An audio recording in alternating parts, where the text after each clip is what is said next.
Sometimes the quietest whispers carry the heaviest truths. We bring you the stories that are often left untold, whispered in the shadows but finally brought into the cinematic light. Hit subscribe now to hear what the world has been hiding from you. My mother-in-law's event coordinator called me on a Tuesday afternoon. I was sitting in my car outside a supplier meeting, half distracted, when I saw the number. It was one of my own front desk lines. "Ms. Weston," she said. "This is Amber from the Hartley. I wanted to let you know that a Mrs. Barry, Phyllis Brandt, contacted us this morning about booking the Grand Terrace for a private anniversary gala. 70 guests. She specifically requested, and I want to quote this exactly, that her son's wife not be notified of the event or included in any communications." I sat very still. "I'm sorry," I said. "Can you repeat that last part?" She did. I thanked her, ended the call, and sat there in the parking lot for probably 5 minutes just staring at the dashboard.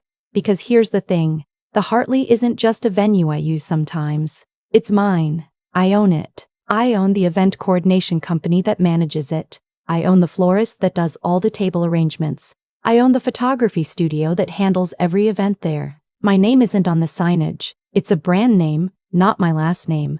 But every single dollar that flows through a Hartley event eventually lands in an account with my signature on it. And my mother-in-law had just tried to book it for a party she planned to throw without me. Let me back up, because none of this makes sense without context. I've been married to my husband Kevin for 19 years. I met him when I was 24, fresh out of college, working my first real job at a hospitality group downtown. He was charming and kind and funny, and I fell completely in love with him inside of 3 months. We got engaged. We got married. I was happy. His mother Phyllis made it clear from the beginning that she had reservations about me, not loud dramatic reservations.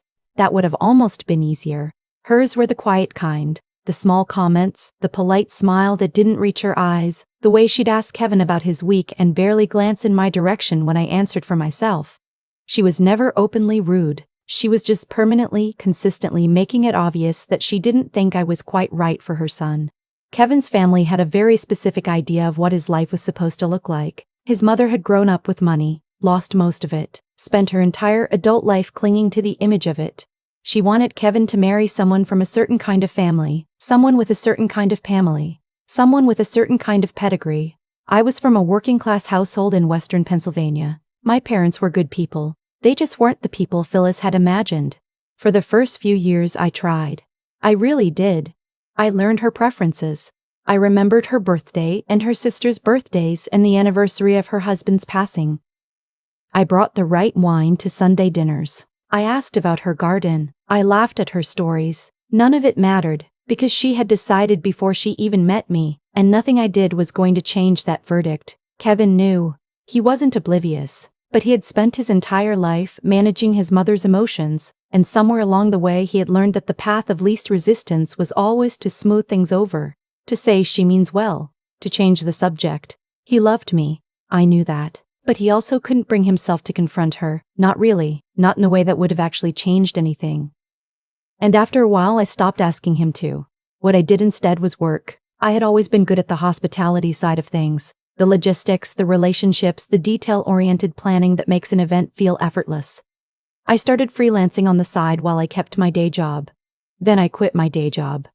Then I took a small loan and partnered with a colleague to open a boutique event space in the Arts District. That was 11 years ago. What started as one rented industrial space with exposed pipes and secondhand chairs is now a portfolio of 4 venues, an in-house florist, a photography studio, and a preferred vendor network that covers catering, linens, lighting, and transportation. Kevin knew I worked hard. He knew the business had grown, but I handled everything: the finances, the expansion, the contracts. He had his own career in engineering, his own world. We were a good team in the ways that mattered to us, and I never had any reason to lay out the full picture of what I'd built. It wasn't a secret. It just wasn't dinnertime conversation. The Hartley was the crown jewel. I'd opened it 3 years ago, a restored 1920s ballroom in the middle of the city, chandeliers original to the building, a terrace that overlooked the river. We'd hosted galas, weddings, corporate retreats, charity events. It was booked 8 months out on average. It was the thing I was most proud of in my professional life. and Phyllis had just tried to host a party there and have me excluded. I called my operations director, a woman I've worked with for 8 years. Pull the brand inquiry, I said. What's the booking? She came back to me in 10 minutes. 70 guests, November 15th, Grand Terrace plus the private dining room, full catering package, flowers, photography add-on. Phyllis had gotten her number through a mutual acquaintance. Apparently someone had mentioned the Hartley at a luncheon. She called that morning and spoken to Amber on the front desk. She'd given Kevin's name as a family reference when asked how she'd heard of us. Kevin's name. She had used my husband's name as a reference to book a party at the venue I own, at which he had requested I not be present. I don't know exactly what she thought was going to happen. I don't know if she imagined Kevin would somehow be invited without me, or if she planned to tell him it was a family-only event, or if she just assumed I'd be kept in the dark and accept it the way I'd accepted everything else for 19 years. But I sat with that information for a long time before I decided what to do. I want to be honest about how I felt in that moment, because it wasn't triumphant. It wasn't that satisfying surge of, now I have power over the situation, that maybe you'd expect. It was actually just tired. Bone tired. The kind of tired that comes from spending 2 decades being quietly dismissed by someone who never gave you a real chance, and realizing that they are still, after all of it, finding new ways to do it. I went home that evening and I didn't say anything to Kevin. He made dinner. He does that on Tuesdays. It's been our routine for years, and we ate and talked about ordinary things, and I watched him across the table and thought about all the times he'd chosen the peaceful path over the right one. I gave myself 3 days to think. On Friday I called my operations director again. The brand inquiry, I said. I want to flag it, before any contract is finalized or deposit is processed. I want it to come directly to me. Understood, she said. She knows me well enough not to ask questions. I also called the florist studio manager and the photography studio. Same instruction. If the brand name comes up attached to a November 15th booking, it comes to me first. Phyllis called back on Monday to follow up on availability. Amber told her the booking was in process and she'd receive a confirmation within 48 hours. I sent it myself. The full contract, the deposit invoice, the vendor coordination summary. I attached the preferred vendor list, my florist, my photography studio, my catering partner, with the Hartley's standard branding on every document. She signed and returned the deposit within a day. I kept it in a folder. Then I called Kevin. I didn't lead with what I knew. I said, "Your mother called me?" Silence. "She didn't, actually," I said. "She called the Hartley. I'm just curious. Did she mention to you that she was planning an anniversary gala?" More silence. Then, "She mentioned she was looking at venues, yeah. Did she mention which one?" A pause. "She didn't give me specifics." "Kevin," I said. "The Hartley is mine." I could hear him breathing. "She booked it through the front desk," I said. "She used your name as a reference, and she requested, in her initial inquiry, that I not be informed about the event." He was quiet for a long time. Then he said, "I didn't know she was looking at that venue. I swear I didn't." I believed him, actually. That's the thing about Kevin, he's not cruel. He's just been conflict avoidant for so long that he's allowed a lot of cruelty to pass by him without stopping it. "I know," I said. "But here's where we are. She signed the contract, she's paid the deposit, and I need to know, before I do anything, where you stand," he said. "What are you thinking of doing?" "I'm thinking of canceling the booking," I said. "The contract has a clause that allows us to decline events at management's discretion within 7 days of signing. We're still inside that window. If I cancel, she loses the deposit. She'll be furious," he said. "I know. It'll cause a scene, Kevin." I kept my voice even. "Your mother tried to throw a party at my venue and have me excluded from it. I need to know if you understand what I'm asking you." He was quiet for a moment. Then he said, "Do it." I canceled the booking that evening. I sent a formal letter, signed with my full name and title, owner and managing director, the Hartley Group, citing a scheduling conflict with a previously prioritized event. I included a refund for half the deposit as a courtesy. I did not have to do that. I did it anyway. The phone call from Phyllis came the next morning at 8:47. I know the time because I looked at it before I answered. "I just received your letter," she said. Her voice was controlled, but only barely. "I don't understand. We had a conflict arise with the date," I said. I apologize for the inconvenience. Your letter is signed. She stopped. You're the owner. I am. Silence. The Hartley Group, she said slowly like she was reading something. You own this. I do. Along with 3 other venues, the Greenleaf Floral Studio and Lens and Frame Photography, all of which were on the preferred vendor list in your contract package. Another silence. Longer this time. I wasn't aware, she said finally. I know you weren't, I said. But you were aware of enough to request I not be notified. I want to be direct with you, Phyllis, because I think we're past the point of being polite about things. I have spent 19 years making an effort with you. I'm not going to spend 19 more being treated like an afterthought in my own business. She hung up. Kevin called me 20 minutes later. His mother had already called him.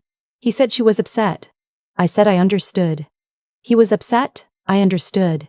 He was quiet for a moment, and then he said something that surprised me. He said, I should have handled this a long time ago. Not, she means well. Not, she doesn't always know how to show it. Not any of the things he'd been saying for 2 decades to soften the edges of what was actually happening. Just, I should have handled this a long time ago. I didn't know what to do with that, honestly. It sat in my chest in a complicated way. Not relief exactly, not happiness. Just a kind of exhausted acknowledgement that we had finally, after all these years, arrived at something honest. In the weeks that followed, Kevin had a real conversation with his mother. I wasn't there for it, and I didn't ask for a detailed report. What he told me afterward was that he had told her clearly, for the first time, really clearly, that I was his wife, that I was his priority, and that any relationship she wanted to have with him going forward would have to include respect for me as a starting point, not an afterthought. She didn't come around overnight. I want to be realistic about that, because stories like this often end with a sudden transformation, a tearful apology, a dramatic reconciliation, and that's not what happened. What happened was slower and quieter. She sent me a short note, handwritten, about 2 weeks later. It said that she hadn't realized the extent of what I had built, and that she recognized she had not given me a fair opportunity. It wasn't a full apology, but it was more than I'd ever gotten from her before. I wrote back. I kept it short. I said I appreciated her saying so and that I hoped we could find a way forward. I don't know yet if we will. There's a dinner planned for next month, the 4 of us, Kevin, me, Phyllis, and Kevin's brother who's visiting from Portland. I'm not walking in expecting anything different, but I'm walking in knowing something I didn't have access to for 19 years, which is that I don't need her approval to be okay. I built something real while waiting for it, and it turns out that was enough. Kevin and I are in a different place now too. Not a simple place. I won't pretend the conversation in that car didn't make something shift between us in a way that still needs time. But we're talking more honestly than we have in years about the things he avoided and the ways I covered for him by not pushing harder. That's its own kind of work. It's slower than a dramatic confrontation and less satisfying in the short term. But I think it's the right kind. There's one more thing I want to say, because I think it's the actual point of all of this. I didn't cancel that booking to win something. I didn't plan some elaborate trap or wait for a moment to expose her. I just, for the first time in 19 years, stopped making myself smaller so that someone who had decided not to see me could avoid looking too hard. I had built an entire company, a genuine thing, something that employed real people and served real events and mattered in a tangible way. And I had done it quietly without needing anyone in Kevin's family to notice or validate it. The Hartley was full that November 15th. We hosted a retirement celebration for a woman who had spent 40 years as a public school principal. Her former students came from 3 states. There were people crying by the end of the evening, the good kind, the kind that happens when someone realizes how much they matter to the people around them. I stood in the doorway at the end of the night and watched the last guests leave, and I thought about Phyllis's party that wasn't, and I felt, not vindicated exactly, just clear. Like a room after you finally opened all the windows. That's the only way I know how to describe it. I've thought about this a lot since everything happened. Not the cancellation, not the phone call with Phyllis, not even that quiet dinner conversation with Kevin, where something finally cracked open between us. I've thought about the 19 years before all of that. The version of me who kept bringing the right wine and remembering the right birthdays and telling myself that if I just tried a little harder, a little longer, eventually it would be enough. It wasn't a strategy. It would be enough. It wasn't a strategy. It was just fear dressed up as patience. Here's what I've come to understand. The way things unfolded wasn't luck. It wasn't coincidence that the call came to my front desk instead of disappearing into a booking system somewhere. It was the result of a decade of quiet, unglamorous work. The kind that doesn't get acknowledged at Sunday dinners. The kind nobody in Kevin's family ever asked about because they'd already decided what I was. I built the Hartley because I loved the work. Not to prove anything, not to wait for a moment like this. But when the moment arrived, I had something real to stand on. That's what consistent effort actually does. It doesn't just build a business, it builds the ground beneath you. And Phyllis, I don't think she's a villain. I've had enough time with this to say that honestly. She's a woman who grew up believing that certain things meant something, that background and pedigree were measures of worth. And she applied that belief to me for 19 years, without ever stopping to look at what I was actually doing with my life. That's not cruelty so much as it's a failure of curiosity, a failure of the kind of open-eyed looking that lets you update what you think you know. The consequence of that failure wasn't something I arranged. It was just the natural result of ignoring reality long enough that reality eventually makes itself impossible to ignore. Kevin's part in this sits with me differently. Because I love him. I still do. And people who love each other can still fail each other in slow, quiet ways that don't announce themselves dramatically. They just accumulate.